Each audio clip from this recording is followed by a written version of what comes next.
Tayo na, antindi talaga nitong gobyerno natin eh, no? Tinan nyo ha, oh. SSS offers 20,000 loan to Typhoon Tino victims. Putang ina, hayop talagang gobyerno to. Lubog ka na sa baha, ilulubog ka pa sa utang. Isipin mo ha, isipin mo, sariling pera mo, kailangan mong utangin. Take note, may tubo pa yan.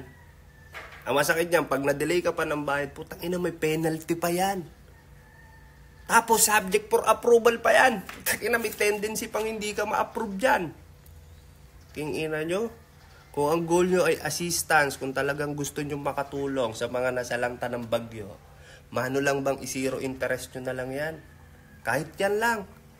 Kaso hindi eh, putay na, tutubuan nyo pa rin. Hindi ba kayo karmahin yan? Ha? Masyado na kayong mukhang pera. Kaya di tayo binibisita ng mga alien. Alam, pagkakakitaan nyo sila eh.